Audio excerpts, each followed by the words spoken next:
because I do not think my colleagues understood the value of what I was presenting. The first one was the phasing out of combustion engine cars, as we know it, the cars we drive today. The reason I presented the bill is very, very simple. In a few years' time, no country in the world will manufacture these cars anymore. None. They will not be manufactured. So even if the president of Nigeria wanted to buy a car, he'd have to buy a second-hand car. That is a fact. And for this reason, Nigeria must be prepared and understand that the cars we drive today are dinosaurs. It's like anybody give you a contract to buy a VCR. Nobody's going to buy it. You can make it, nobody's going to buy it. It's an obsolete technology. I wanted Nigeria to be prepared for that day. I think in Norway, 60% of all cars sold today are electric cars. And I give myself as an example. I have been driving an electric car for 7 years, maybe 10 years, the Tesla. I was one of those who bought the very first Tesla when it was manufactured by Elon Musk. And I've been driving it for 10 years. I also drive a Kia Soul, which is an electric car in Abuja. I've been driving that car now for 5 years in Abuja, and I've never had one single mechanical problem. Now, if we pretend to be deaf and dumb or play the ostrich, we're fine. But you cannot destroy Nigeria because you don't understand what I'm talking about. Now, electric cars are here to stay, whether we like it or not. They are here to stay. The Tesla I drive in California, if I am driving between Los Angeles and Las Vegas, halfway through, they have a solar charging station. Solar charging station. Now, if you plug your Tesla to the solar charging station and you waited 30 minutes, you get 100 miles of charge, which is about 130 kilometers of charge in 30 minutes. What we need to do in Nigeria to understand this problem is to replace our filling station with solar charging stations, and for us to have policies that encourage all Nigerians from today buying only electric cars. That is a fact of life. For anybody to invest in a refinery today, it is not a smart business decision, because your refineries will be making petrol that will have no value in 20 years. That is a fact of life. The best option is for oil companies to invest in solar charging power stations to charge your cars. The golf cart, an example, if you go to play golf, the golf cart that you use is solar powered. It's electric. They don't use any gas. It's electric. Now, these are the realities. Now, everything I've said, you can Google, you can search, you can research, you can do all of the above. When I presented this bill, I wanted Nigerians to understand, if you like me, you don't like me, it is irrelevant. In 20 years, there will be no combustion engine cars on planet Earth. It will not be in China, it will not be in India, it will not be in America, it will not be in Europe. They are the ones that manufacture cars. And once that happens, we will end up being the laughing stock of the world.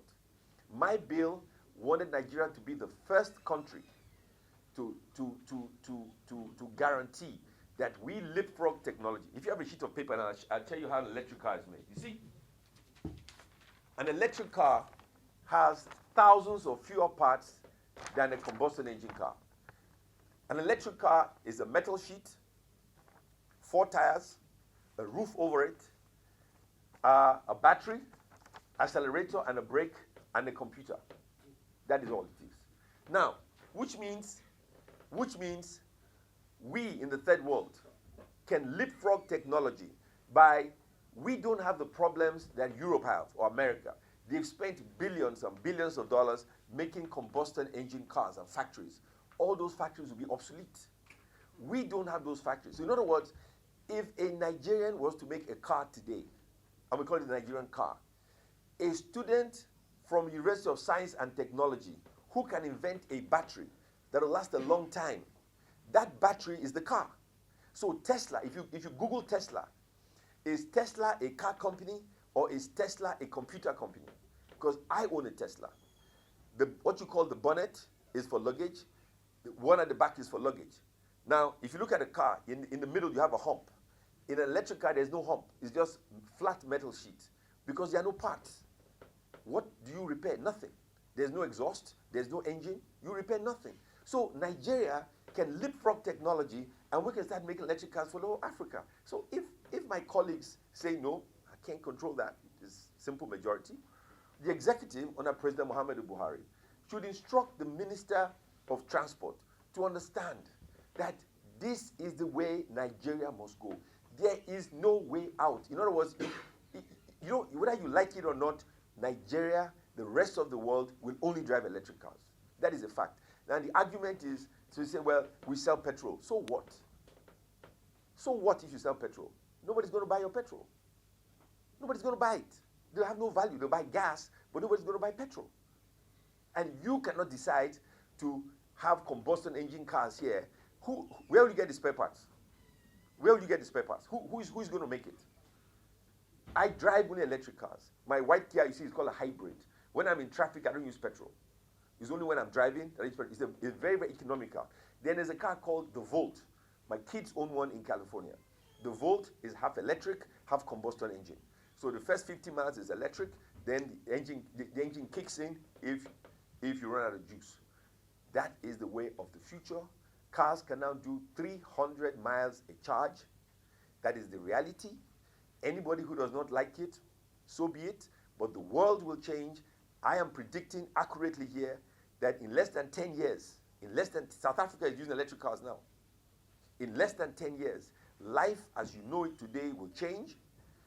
My position is we must lead the charge.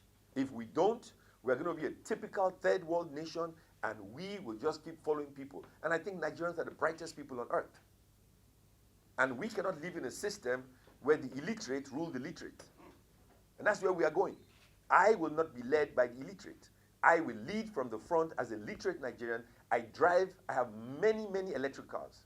I have many, many hybrids. I live the life. I'm not telling you some fictional story. Google the Tesla, Google the Kia Soul, Google the Chevy Volt, Google all these vehicles. I own all of them. And I'm telling you, that is the way of the future. It is sad my colleagues turned against it. That is their problem. But this is where we are. Petrol itself will not go out of business. The demand will drop drastically. Gas will be used across the world. Now, I'm not an expert in that field, but as technology changes, Elon Musk is developing a system. Right now, if I was the president of the country, I would not allow you build a house in Nigeria unless you use solar panels and batteries. That is the future. Why would you need a generator? Why would you need to be connected to the grid? Why would you need cables all over the place? You don't need them. Think about it. You have a solar panel, you have a battery, and that's all you need, and you have your home. All these things are relics of the past. In the end, all this way. The fact that we have petrol, we should enjoy the last 5-10 years of petrol. That's nice. But the truth of the matter is they'll be obsolete. That allowed it to phase out naturally. You make laws to guarantee there's an even transition. If you say phase out naturally, who in his right, first of all, to phase out naturally, in California, for instance, when I bought the electric car, the state of California gives you a $7,500 tax credit. They encourage you to buy the electric car. It's 0% duty. Here, you pay 70% duty, 6% duty for the cars you import. So you must have a policy to attract you to trade in your combustion engine car to buy an electric car. There must be a tax policy to convert your gas station to a solar-powered charging station. There must be a tax policy that all malls in Nigeria should have free charging. For instance, if you come to Silverbird and you come to watch a movie, I'll give you free charging. You charge your car. When you come to National Assembly, I'll give you free charging.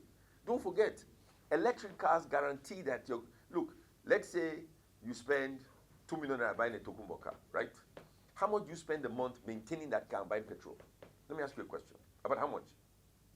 I can't say numbers. Imagine if that cost is zero. Imagine if that cost is zero. Isn't that cheaper for you? Imagine that every time you come to work, you can charge your car. You're not buying petrol. When you go to the mall, you charge your car. Every time you pay, I don't know, 10 naira to charge your car. Isn't that cheaper for you? Look at police department. We buy them vehicles, we buy them motorcycles, we don't give them money for petrol. You have buildings, you don't give them money to buy diesel for the generator. Imagine if all these buildings all of a sudden have no recurrent expenditure. Your recurrent expenditure is what makes us broke, not the capital expenditure. It's not buying the car that makes you broke. When you have to change your carburetor, when you have to change your fuel pump, when your wiper is not working, when your door falls down, that is how you become broke. Now, the electric car, all those costs are eliminated. So it is cheaper for you to have an electric car. Anytime you are free, I have one, arrange, you can come and drive one yourself, just drive it yourself, drive it. And see what it feels like. Anytime. Natural resources at very high rates. How would that impact? Yes, we may save a lot of money on gas. I can answer your question. Fuel and all of that, but would we be spending Hyundai, much more? Hyundai, the car they have, they're testing in California now, they use hydrogen. There are many technologies that can be used other than electric. They use hydrogen cells. So yes, that could be true.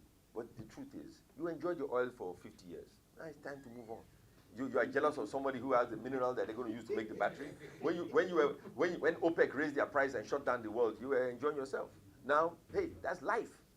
That's life. It doesn't matter who benefits from the cell you use to make the battery. So the last question I was going to ask, won't we be losing much more money if you manufacture your own cars?